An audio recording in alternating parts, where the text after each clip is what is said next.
Hello, everyone. Thank you for joining us today at this live presentation. We are going to talk a little bit about Andean cat conservation in Patagonia and in the high Andes. With us today is Hunter Listwin, who came as a volunteer and became a friend of the Alliance and the different projects he participated on. We wanted to have his perspective as a North American who how was it to work in South America with looking for this ghost cat. Thank you, Hunter. Thank you so much for having me. Yeah. So um to be honest, I don't really know if people are connected or not. So I hope I'm talking with somebody else than Hunter. But if not, I'm glad to have you here, Hunter. It's always a joy to talk with you. So you came with us with your main goal is to develop your photography. You are a very good wildlife photographer, and we need good photographies of our field work. But you end up doing a lot more than what was expected, didn't you? You became a driver, a cook, and everything. So, um, but I want to hear from you first. Um, like in general, how was it from what you expected? You have a lot of experience in the field and living adventure, so it's good to know how was it, how far away it was from what you expected to work with a species that is so hard to see in the field. Yeah, well, the first project that we did involved sort of two projects in one. And so I was surprised by how much we were working those first 2 weeks. Because, during the day we were interviewing at local puestos and talking to people who work and live in the field and vaccinating their dogs as part of, one side of the part of the program to do the investigation of disease transmission between the livestock and the wild animals. And then at night we went and we were doing work capturing foxes to do the other side, the wild side. And so, you know, jam packing all that into those 2 weeks that we had in the field um, was a crazy experience. It was nonstop, um, and so yeah, it was great. I learned a lot, and like you said, I ended up doing way more jobs than just being kind of in the background support photographer. Like my favorite thing was to drive your guys' truck. Um, but also, being so hands-on and being, feeling like I was such a part of it from day one, was really incredible. And I think helps me understand the work that you guys are doing at a much deeper level instead of just watching, I now know how these, how the traps work, talking to the people, of the area and really engaging and spending lots of time not only in the field but engaging with the field. It was excellent. You actually help us a lot more, even fixing something with tinfoil. I'm never going to forget that. That was amazing. Yeah, yeah. So I wanna see if I don't know if we can share it, if you Hunter can share, or if you Tony can help us show some of your pictures that you took during that part of the field campaign. Tony, Sure. can you help us, or you if you can, Hunter? Yeah, I'll see if Hello, I can. Steve. Hello, Carol. So good to see you guys. Thank you for joining us. If you have any questions, please shoot them on the chat box. I don't know, Tony, maybe you have to allow Hunter to share his screen. I don't know if I can do it. Yes, one moment, please. Yeah, but yes, those first 2 weeks were hectic. But even before that, you were in Santiago and you went to try to install some camera traps to a very, very challenging field site, didn't you? Oh, I definitely tried.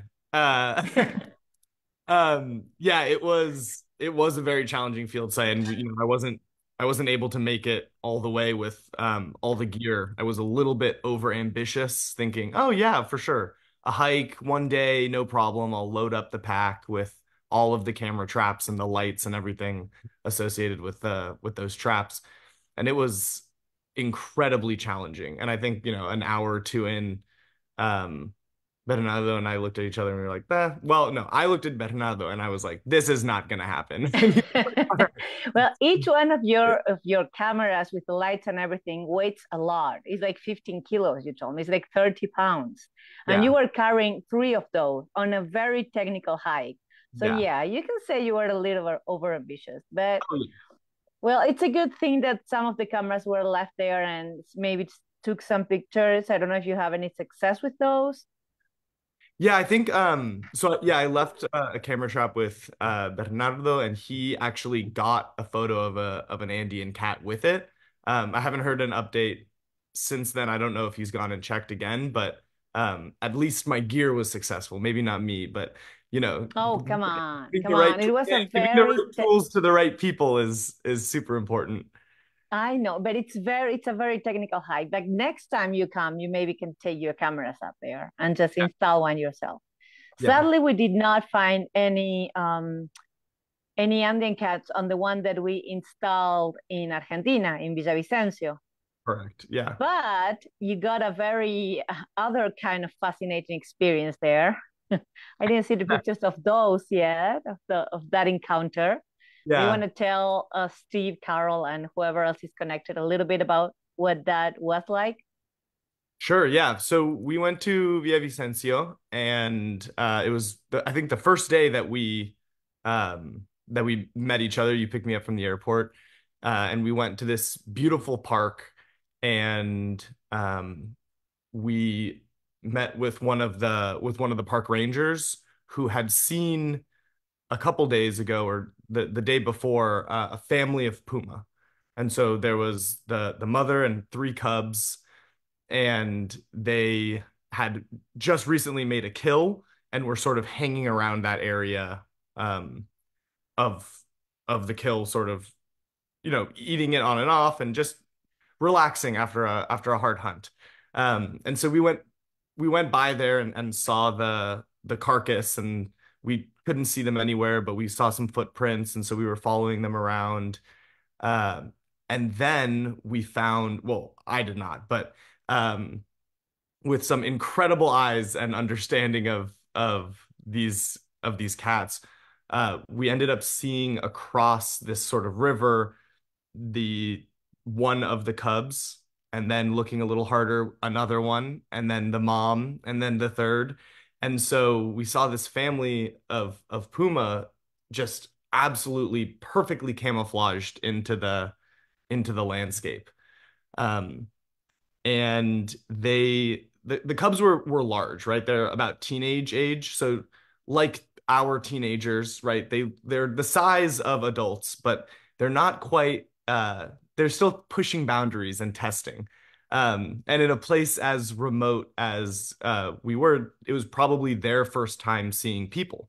And so they were quite curious. And so we had a very close encounter with one of the females who we called La Curiosa, the curious one, and she was fascinated with us, and I think we were fascinated with her, um, and but definitely a little bit, caught like it was definitely a little scary moment because I've never been that close to such a large wild animal before. I think that we were lucky that the curious one was the smallest, the runt of the litter, the smallest one, and not the big male, because that the older brother, he was scary. Like the size of his paws were like huge, man. So it Yeah. was it was quite impressive. I don't know how the pictures came out. Yeah. Tony, Oh, would it be possible to share some of the pictures of the first part of the field trip? Like I can see there Hunter installing the camera trap. I don't know Yes, any of that stuff.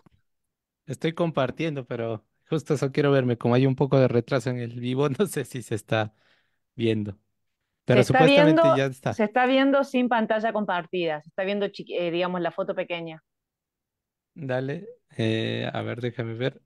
Quizá ahorita se refresca. Mientras pueden seguir hablando, yo voy Dale. arreglando esto, sí.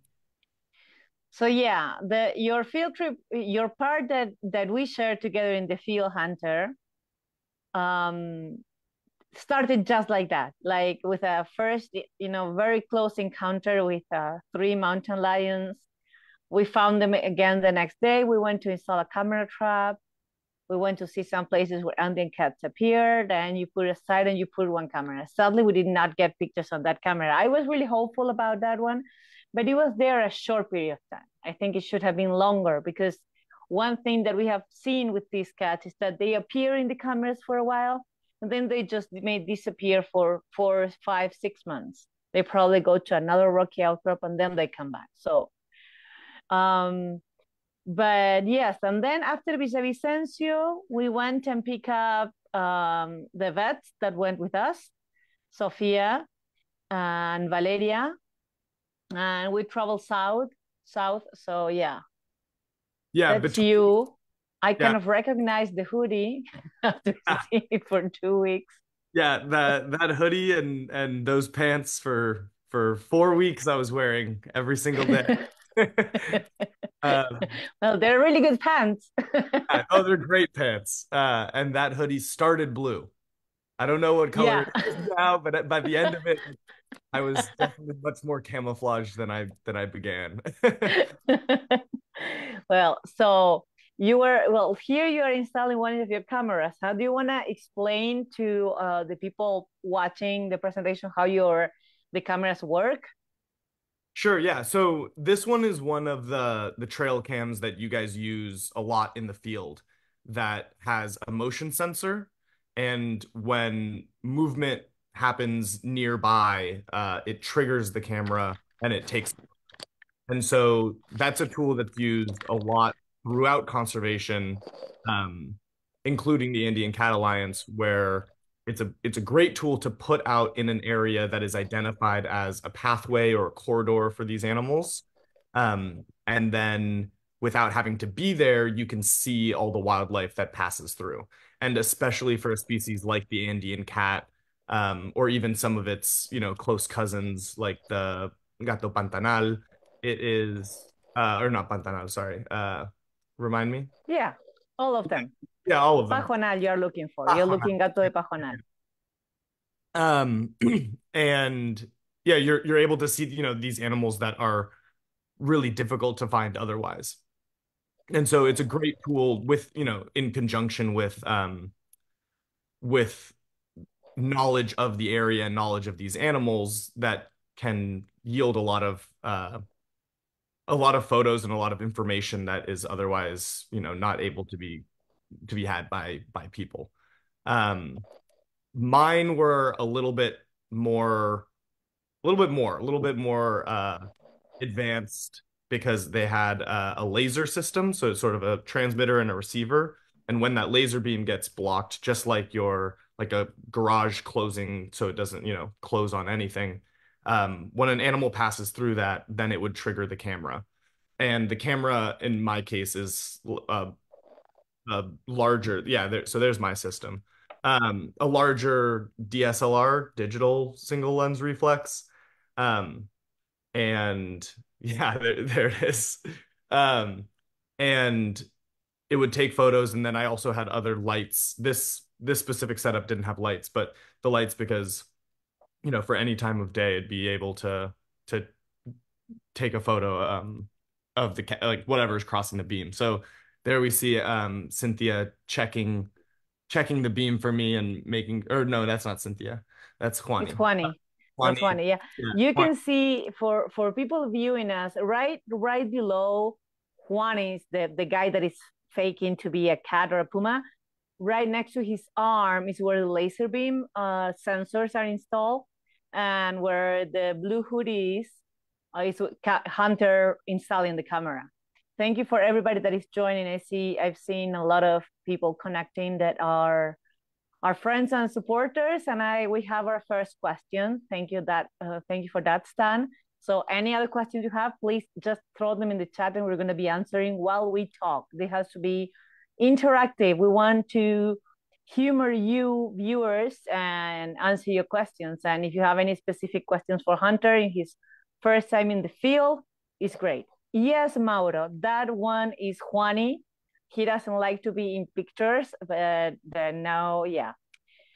I took this picture and I told him I was going to use it. So here it is, my little vengeance. And Stan, you asked how big is their home range? Well, there are not a lot of studies about Andean cat home range, but it's relatively big if you compare it to the size of the cat. It's around 60 square kilometers. So this is a pretty big area for such a small animal, but it makes a lot of sense when we understand how the landscape is. You know, you have these rocky outcrops that you can see here in this image, and then you have valleys, and then you have another rocky outcrop. So the home range of these cats has to be including several of these outcrops because that's where wildlife is more concentrated, like because you have shelter and different kinds of food. So yes, so these are the wonderful cameras that Hunter installed. And I think you left one with Juani and Cynthia too, didn't you? Yeah, I did. That one, it was checked recently, but the batteries were still functioning, so it was left. I think another question is how long do we typically leave a camera in one location? For Rocio can answer those other smaller ones. I think it depends on how often people are there. For the bigger ones, I try to leave them as long as possible because they are so much bigger and take a lot more setup that, the longer they're left, the higher the chance that the Andean cat is going to pass through.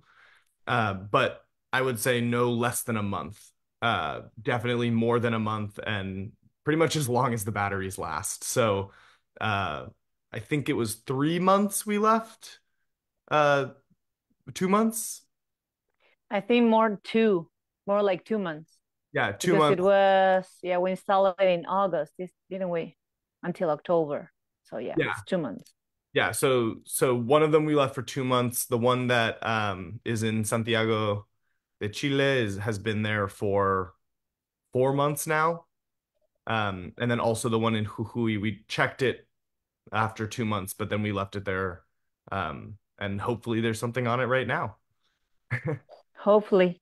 So yes, and the smaller cameras, the one that we use for the 24/7 in the field program, are usually left in the field a minimum of 4 months. So anything between 4 and 6.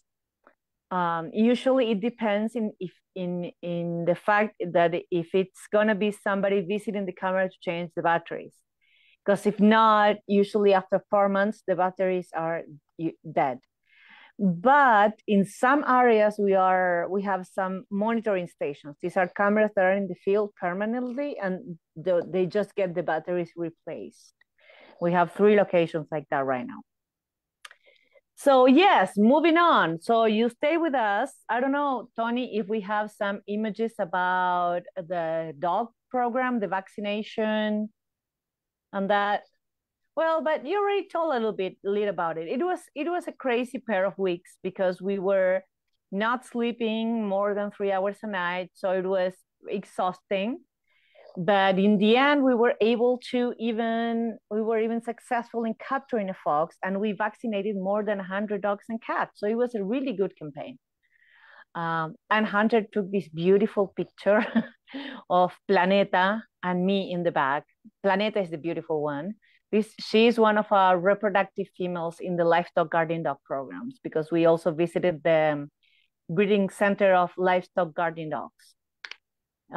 These were not the dogs that we vaccinated. Please, people, we have 2 different programs with dogs. One is the dogs that were protecting livestock, and this is the other one. This is the dogs of the herders that live in the field and are usually not in good health conditions. So we provided with the vets. This is Sophia out front.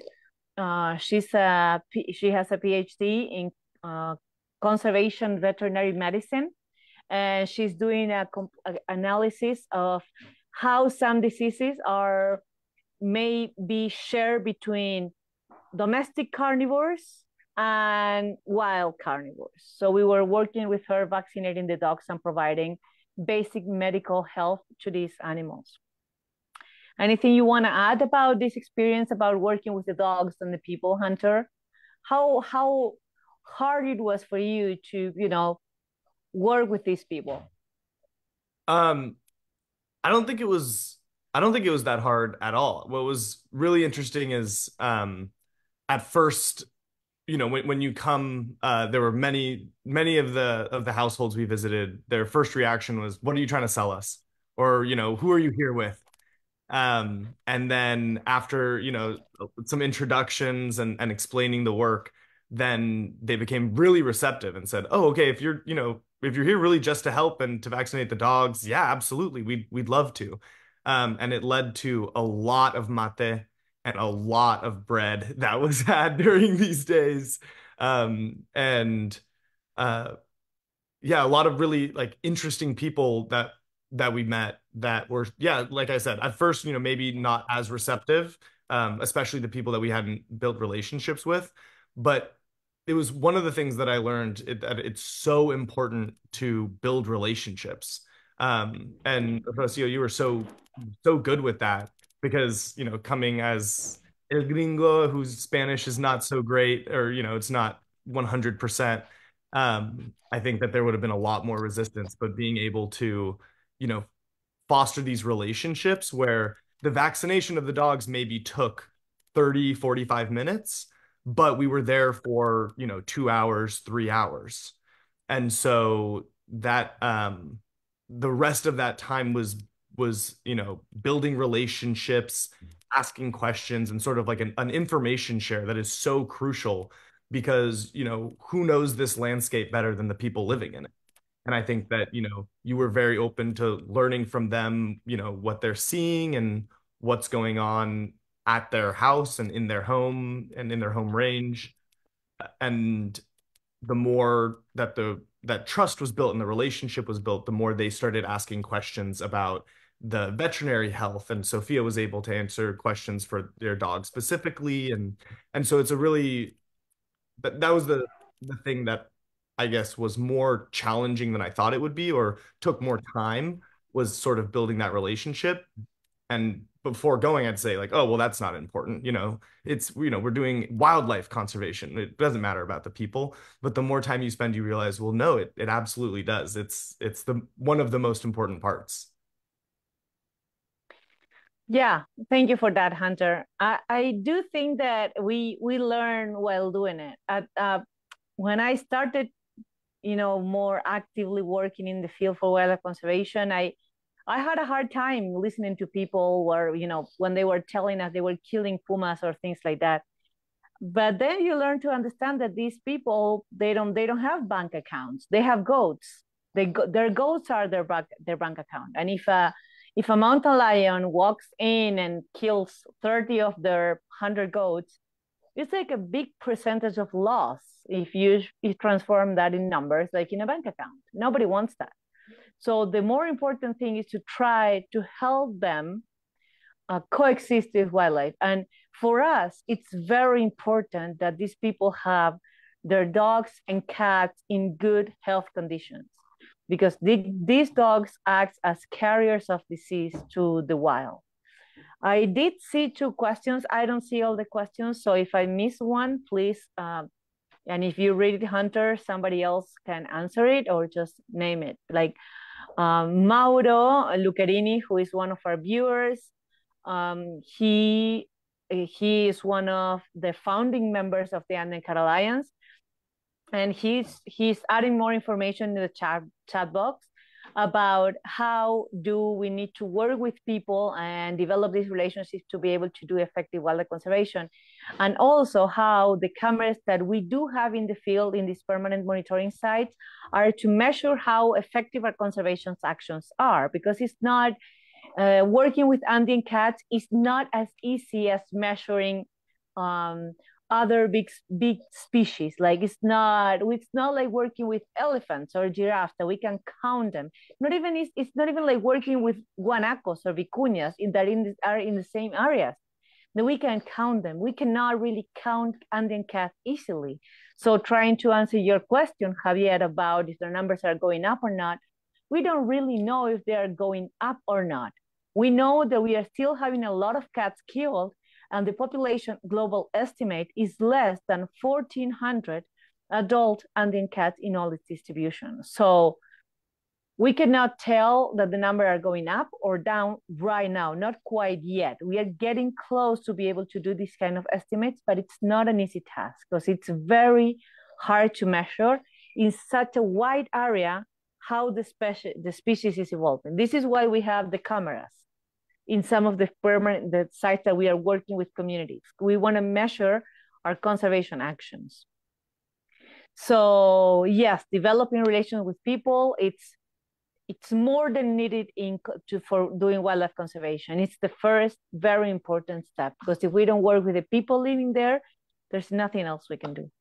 So I think that, I don't know about what time it is. I'm sorry I covered the camera, but I would love to move to the other program that you visited, because besides being in Patagonia, and after, yeah, you ended up even handling dogs, which was amazing. You did everything, even prepare vaccines and move the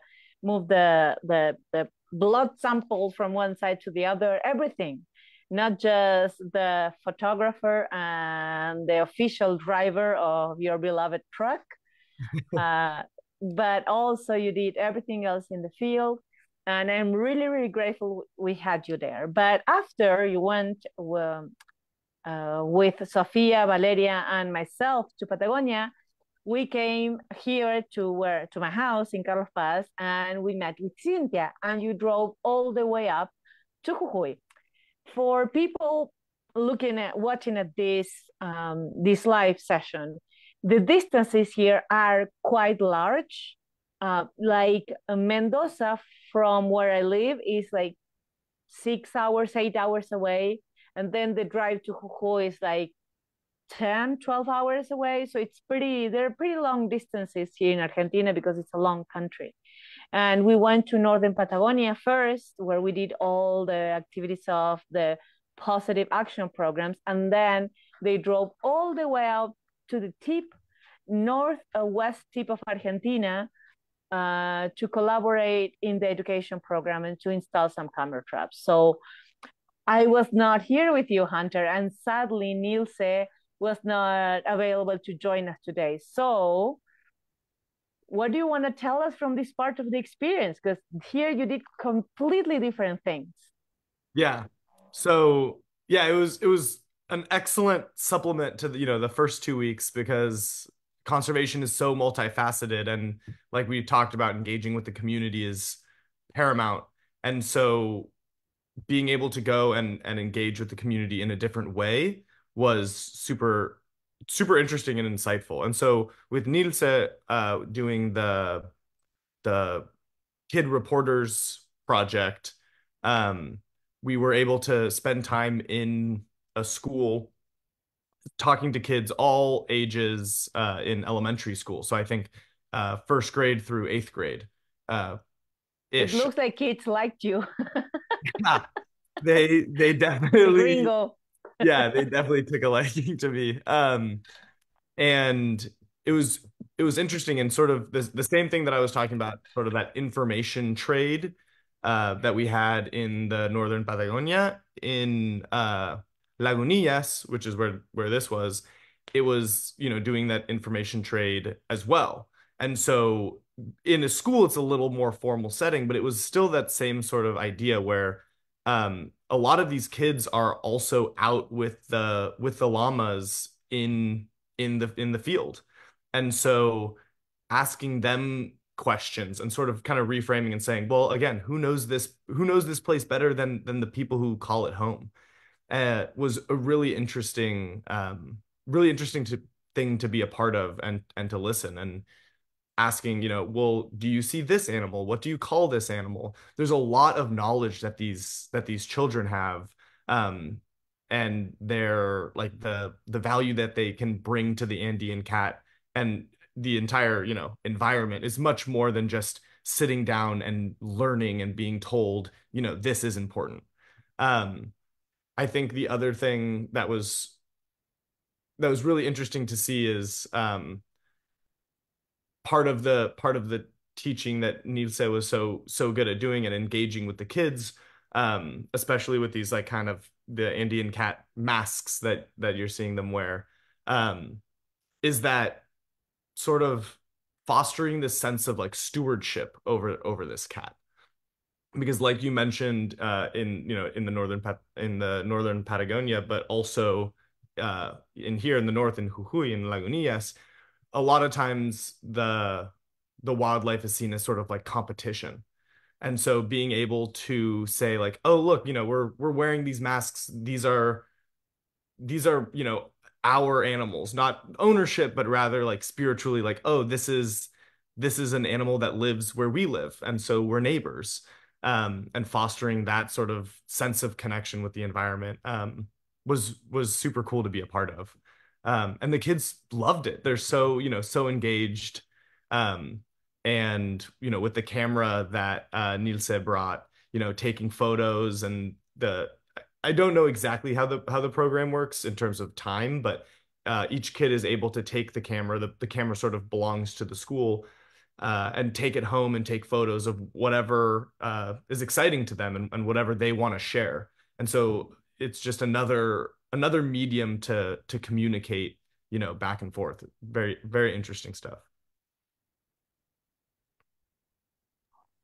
Thank you for that.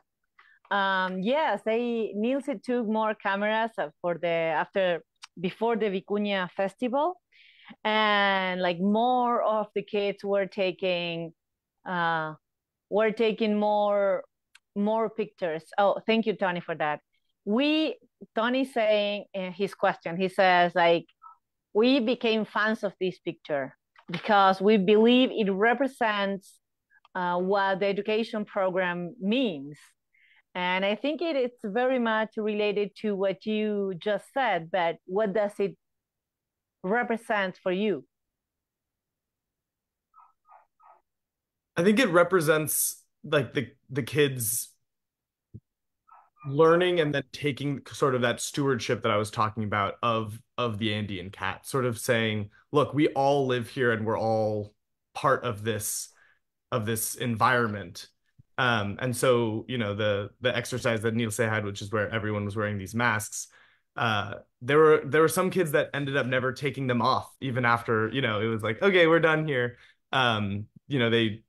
They kept wearing them and they just loved, being the Andean cat. And it's so cool to see that shift of sort of, well, yeah, there were a few, pelts around because in the past the dogs had hunted them, or they had been, killed because there wasn't really value seen in them. And it's so cool and interesting to have the kids at such a young age sort of make that connection and that flip of like, no, this is something that I want to wear and I want to like embody almost.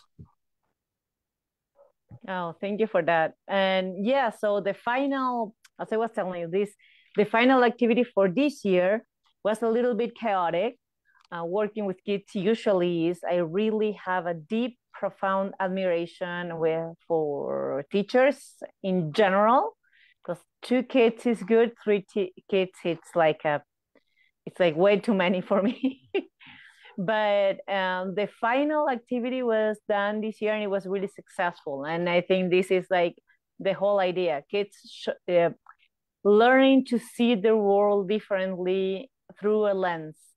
And photography is a very powerful tool to share this. You as a photographer knows this a lot more than I do, because I'm a consumer of photographs. And for me, a good photograph have to make me feel something. And when I know what I know about this program, I see a picture like this one, for instance, where one of the kids is taking a picture of the other 2 kids with the booklet of the Andean cat and the little cat figurine that Niels did, one for each one of the kids by hand.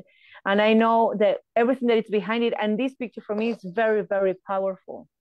Even when, we can see later, I don't know if we have it, but if we can see later the picture that the kid took, what was he seeing when he was seeing this picture? One of the good anecdotes that I had about this, the how do you say, the feedback that Nilse gave us is that how kids were surprised at discovering things in the lagoon that they have close to the school, like if they never have been there before. It's right next to the school. And they went there with the small magnifying glasses and the cameras, and they were seeing things like if they were discovering them for the first time. I think that's what it's really, really powerful about this program. And I think it's related to what you were saying about ownership and stewardship and having a different kind of relationship with the landscape. So yeah, thank you for that. And I hope you enjoyed being with the kids. I know they enjoyed being with you, and they were asking about you in this last trip. What is the gringo? What is the gringo? So, but besides that, you were also installing some camera traps with Cynthia, working at 4,000, like that is like 12,000 feet. Yeah, almost. I think we got up to 15,000 feet and 16,000 feet on some days. But yeah, that was also super interesting and very difficult in a different way, right? In the first 2 weeks, there was kind of a lot going on and tons of um work back to back and a lot of these, meetings with people and then going out back into the field at night. But this was difficult in another way, and it really shed light on the harshness of the landscape that these Andean cats call home, because you can see, if you look behind in this photo, you see those mountains and big flat plain, and you go, oh, okay, yeah, that looks mild. It looks timid. There's nothing that, wild about it. But then when you actually go into these valleys and these sort of not exactly cliff sides, but these really steep areas that are yeah, exactly like this, that the Andean cat lives in, getting to these places and then just navigating around in these places is so difficult. Uh, Way more difficult than any photo can express. Um, and so that was super cool to see. It's, I think, part of the reason, I mean, besides their numbers being so low, they also live in a place that might not seem that inhospitable, but then you get there and you go, wow, this environment to even just walk through to put a camera down is super challenging to navigate. You didn't get any altitude sickness, did you? Or No, bad snowy days? I was very lucky to not get altitude sickness. But it's definitely high enough that's a concern. My face was big and puffy because of the low pressure for the whole time. Yeah, it happens. So that is our truck, the truck that Hunter fell in love with. Yeah, she was acquired thanks to the donation of very generous supporters, and it has changed our field work. You can imagine everything that we did in a month while Hunter was here, it would have been impossible to do before having this truck. So the support you guys provide, it really, really, really makes a difference in the field.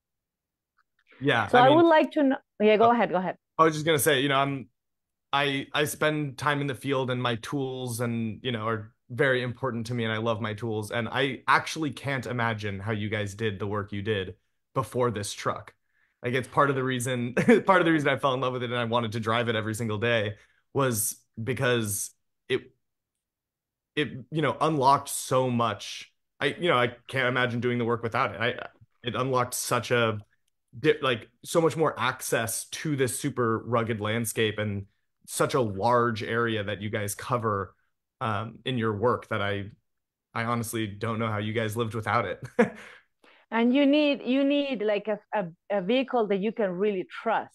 Mauro can probably share some anecdotes about renting trucks to go to this same area in Jujuy, and then the trucks stop working for any reason, and you get stranded in the middle of nowhere, literally, where your life is in danger with those trucks that don't really work well. So having a truck that you can trust, it is really, really, it can be a matter of life and death in this kind of in landscape. And it's not an exaggeration. You can see, you have seen the place. You know, I'm speaking the truth here. Oh, see, this is the encounter with the mountain lion. But that is the picture taken with my cell phone. This is you taking the picture. The mountain, these are the ones taken with my cell phone. To our viewers, I took these pictures with my cell phone, and it's just a plain basic cell phone, not a good fancy one. So you can see how close these mountain lions got to us. Yeah, they were Tony very, added a little arrow to where the puma was there. Go ahead. no, they were very close, and you can see Juani and I with our long lenses, but we did not really need them because they got really curious and super close. There were a few moments where we were all like, "Oh, maybe we get back in the car." Jump into the car, yeah. But he was approaching us, so we did not do we did not approach them. They approach us a little bit too much at moments, but yes, they approach us. So going back to the field, and they're not, I would love to know if are any other questions from the audience, because I cannot read the chat box. It would be good to know if you, Hunter, had, and there are no wrong answers. I'm not going to get mad at you if you said that going to Hawaii was nicer. I want to know what was your best moment during all of the time that you spent with us in the field. Oh, well, I can't do that. It's like picking a favorite kid. The other kids are not listening, so it's okay. And I don't get mad. No, I mean, I think there were definitely highlights of there were definitely some highlights. So I think, definitely being in the two different landscapes were great. Hui was super interesting because of how remote it was. It sort of felt like the edge of the world, which was a really cool feeling to have where, you're hours and hours away from the nearest, infrastructure of any kind. Dirt road for a really long time to get there, and then another couple hours in the car to be able to place a camera trap like in that photo, or here where we had our this was in the northern Patagonia. But yeah, so that feeling was super cool. And so I think that's one of my favorite things about Jujuy was how out there it is and how, wild it is. I mean, the puma encounter was incredible. I think that would have to be one of the highlights, just that proximity to nature. And what a great way to start off the trip is to sort of be like, yep, all right, you're not in California anymore. We also have pumas here, but that has never happened. And so sort of that the initial like, yep, now you're in nature, now you're part of the landscape. Welcome, come do the work. Was super cool. But I think the time, oh sorry. No, go ahead. Oh, just other highlights are just the time spent being able to talk to you and other people working in the car, because there's so much time spent in the car traveling to different places. And people are getting a little taste of how knowledgeable you are on this live. But imagine being able to talk to Rocio for 2 weeks straight, and actually 2 weeks we weren't sleeping, so there was a lot of talking. I think I traumatized all of you by depriving you of sleep. Yeah, you know what? It's funny what you said about the pumas, the mountain lions, because like during my first trip to California 20 years ago, I had a hard time understanding when people was telling me that they were spending so much money protecting the mountain lions, and it was like, but pumas are so common. I did not understand how endangered the pumas in California were. Then I spent a lot of time talking with people from the Mountain Lion Foundation. Same thing that you just said with the long road trip from San Diego to, well, actually not San Diego, a little bit northern of Los Angeles, all the way back to San Francisco. So it was a long car ride. And we spent a lot of time talking, and I finally understood why pumas are so endangered in California. But here, they are everywhere, and they are basically just big, large cats. So they reproduce like cats. They have several cubs a year, which is a big difference with the Andean cat. But that single mother that we encounter with 3 adult, like sub-adult pumas already had a successful litter the year before. So she's providing pumas to her home range at a very big rate and very successful. You know, those pumas were fat for being young teenagers, you know, sub-adults. But it really challenged what we consider conservation, you know, because it's amazing to think that in some other areas this same species is in danger, like the ones in California that really require a lot of effort, because pumas are really important for the ecosystem, but all species are. And as I was saying before, the Andean cat, we have this hypothesis going on that they only have 1 cub per year, because there has never been a female Andean cat in captivity. We don't know for sure how many kittens they have and how long they stay with their mother, but our records so far suggest that they only have 1 kitten per year, and they stay with their mother for a long time. This supports the idea that the Andean cat has a slower kind of reproductive rate than other feline, you know, other feline species. But besides that, I really understand what you say about going to these remote locations. I think that one of the things that made me completely fall in love with the Andes was how remote they were, and how you can feel a deep connection with nature, and you feel really safe and really humble at the same time. The Andes provide a very, very powerful feeling. And most of Andean cat distribution is like that. Like northern Patagonia, Mendoza and Neuquén, that are more populated with people, are the outlier. Most of the distribution of the Andean cat is exactly like that. And it's highly threatened right now by mining companies and oil companies, mostly mining companies, and sadly, lithium. It's a big thing right now, that it's getting to be more and more challenging in 3 countries, Chile, Bolivia, and Argentina.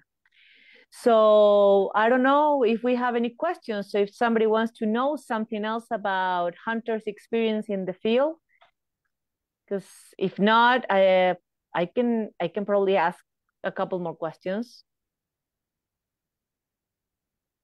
Tony, Mauro, do you want to add something? I cannot even see my chat box right now. Oh, I see Carol was saying way too close. Yes, the pumas were way too close.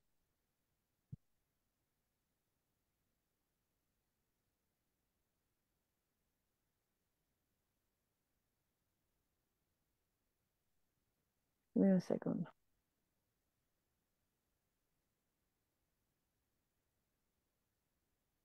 Mark, well,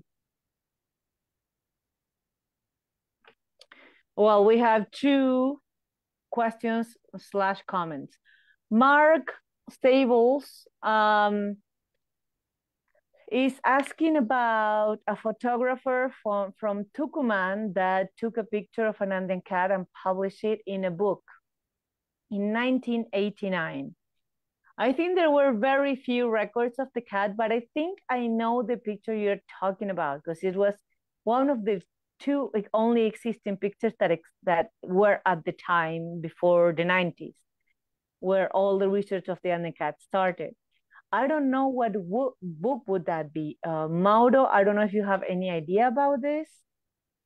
If you want to share something, you can type it down, or maybe Tony can send you the link and you can join us in the Zoom. That would be a good idea. And answering your comment, Steve, yes, mountain lions live in these very far locations, and they usually have very, very big home ranges too, because of the same reason that Andean cats have home ranges, large home ranges, because they have to move from one side to the next that provide enough food to support them.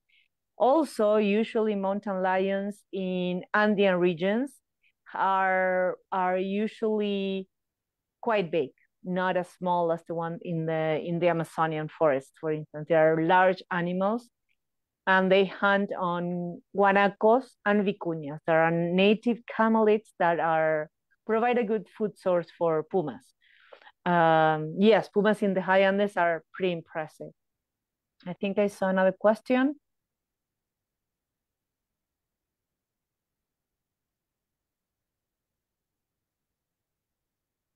Russ.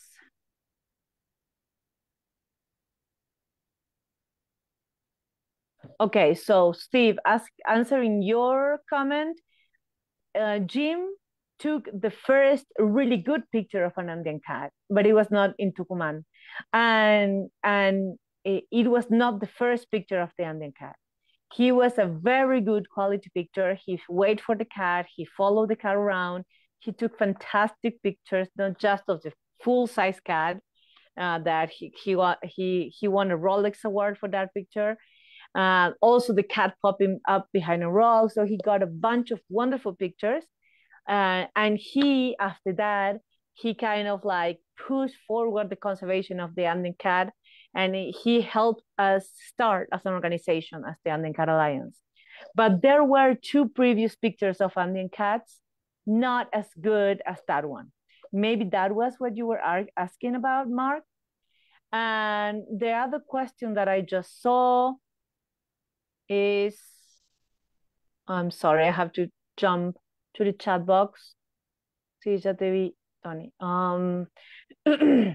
If we have seen any Andean cats up close, well, there are several of our team members, Russ, that have seen Andean cats up close. Mauro, who is here with us today, also has seen Andean cat up close. He took a wonderful picture of one that he followed around. Cynthia and Juani, who were both in the pictures and were both with Hunter in the field, have seen Andean cats. They even capture Andean cats and put radio collars on them. The estimates of home range also come from their study. I have only seen a glimpse of an Andean cat that if somebody else have not seen it on the other side, I would never have said it was an Andean cat. But to be honest, and I told Hunter this in the field, it's been like so long that I've been doing it that I don't even look up in the mountains anymore. I look down because I'm looking for poop. I'm looking for a place to install the cameras. And I know that I have like higher chances of finding an Andean cat poop or a good location for a camera trap than to seeing the cat in the wild. And for doing conservation, we don't really need to see it. We need to know that the cats are there and that they are, viable populations, that they are reproducing, that they are having kittens, and that those kittens are growing up and dispersing to new sites. And if we wait to see when to do our conservation actions, it's going to be too late. While I was doing my PhD research in North Patagonia, half of the records of Andean cats that I found in 5 years came from dead cats. So this is at least 22 Andean cats that were killed in that period. And if we are talking about a population that is as small as 1,400 adult individuals in all the distribution, it's less than 300 per country. So that's a big number for only one area of 60,000 square kilometers. It sounds big, but it's not that big. So I don't know if somebody else has any other question, or if you, Hunter, want to add something else. Are you, well, I do have one more question. Wait, are you coming back Yeah, after everything? absolutely. After the torture you put me through, I'm still coming back. Okay, what you were gonna add? Do you want to add Oh, something else? well, yeah, I mean, I think one of the biggest highlights that I can't believe I didn't mention was the fact that we actually did end up capturing and taking samples from a fox, which was the reason that we were getting no sleep that first 2 weeks. And so that was one of the most, I think, triumphant moments of the month that I spent with you guys, and that was super rewarding. It was like a movie, huh? Like the last night, Well, because the last, last, yeah, it was last, the one last of the last traps, wasn't it? How was it? It was the third to last. third to last trap. Yeah, I think like the last day and the whole, up until that point, getting less and less sleep, it all started feeling like a montage, like a movie montage, like everything just blurring together, waking up not knowing what time it was and just getting in the car and driving the same route. And then there it was. We were like, oh, I don't believe it. It was so cool. Yeah, it was pretty cool.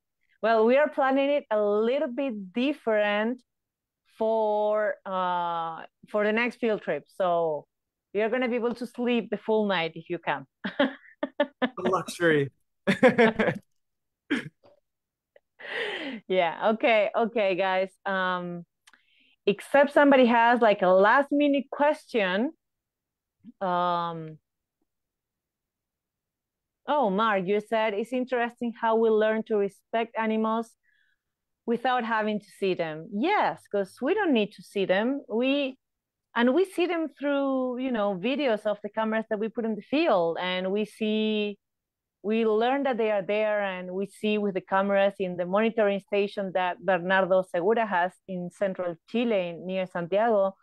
We can see the kittens since they are like this small, like a big fluffy ball of, of cuteness, to teenagers, and how they suddenly disappear, and then some months later the mother has another kitten. So it's really, really impressive, to be able to follow them around and see them around with camera traps. Camera traps are our huge allies, and we would not be able to do our field work without them. That's why we always request for support to get more cameras, because they are our biggest allies in the field. And also the genetic samples we are collecting with the scats provides a lot of additional information. With one positive scat of an Andean cat, we can know if it's a male, female, if they have some diseases or parasites, a lot of different genetics, information about population structure. So we learn to understand how really endangered this species is genetic wise. So far, the information we have is that this cat has very low genetic diversity, as so cheetahs have. I know that almost everybody present here knows about cheetahs and how endangered they are, because they are kind of related to each other. And then cats appear to be very related to each other too, after coming out from a genetic bottleneck 100, 200,000 years ago.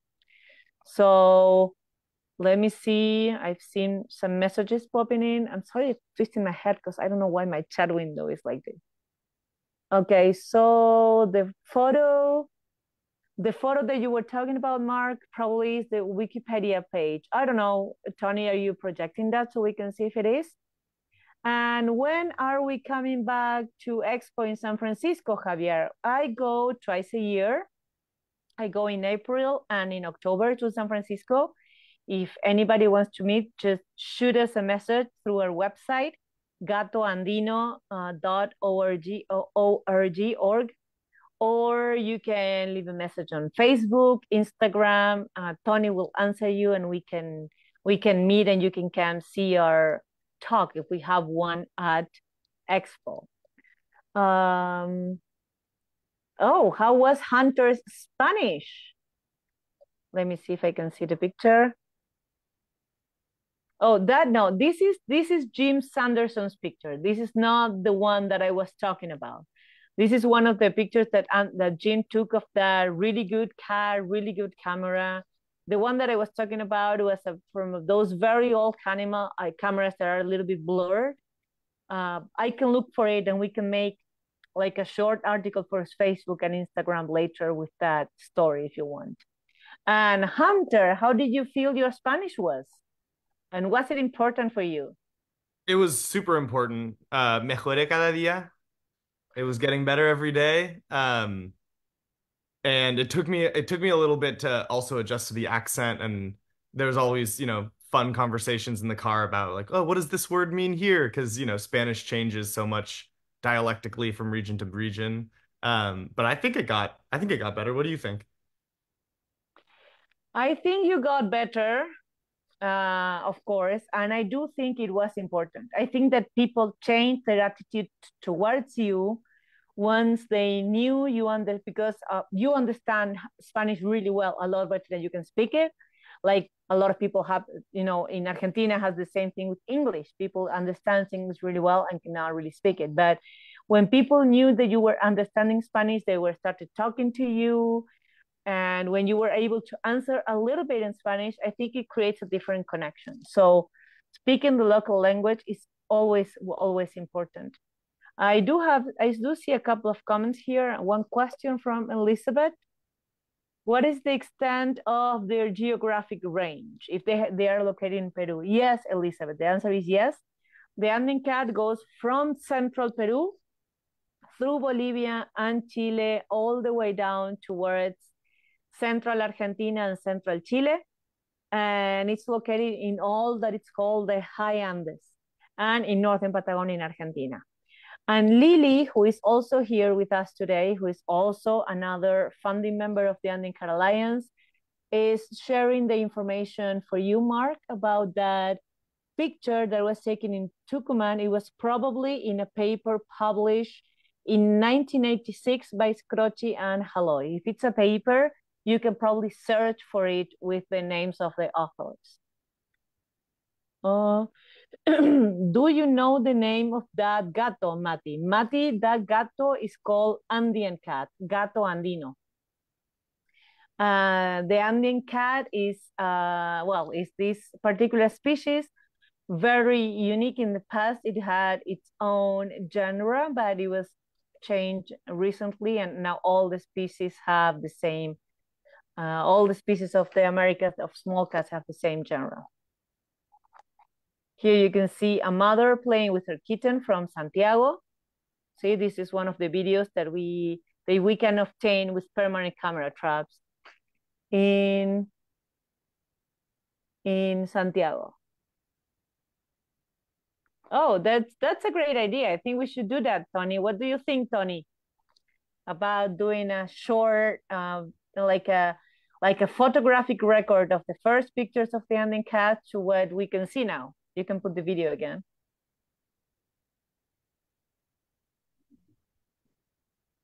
See, that's the mama up front with the kitten running on the back. Okay, we are reaching an hour and I don't wanna rob anybody from their time. I really wanna thank you very much for being here. Hunter, thank you so much for coming with us. It was great to have you, as I told you. And I'm really happy that you want to come back even after the torture, the sleep deprivation. And I hope we feed you enough, because I have a trauma with that. People needs to be fed enough, because if not, I suffer. But yes, I hope you had a great time and a good experience, even when we cannot get to see the cat. Oh yeah, no. Thank you, everybody. Yeah, go ahead. Oh no, it was fantastic. Thank you for having me and being my reintroduction into the conservation world and spending so much time in the field and being so welcoming. It was fantastic, and I look forward to going back. And thank you, everybody, for being here today on this end of 2023. It was a very interesting and adventurous year for us. I hope it was good for you, and I hope 2024 comes full of adventures. And if any one of you watching this live stream today ever wants to come visit, just let us know. You know, I know at least one of you is coming to northern Chile in a couple of months, and we have projects there, and we have projects in different countries and different locations with different species. So it would be great to connect you with some of our local folks to, if you want to take a sneak peek on what we're doing where you visit. Thank you so much for being here today.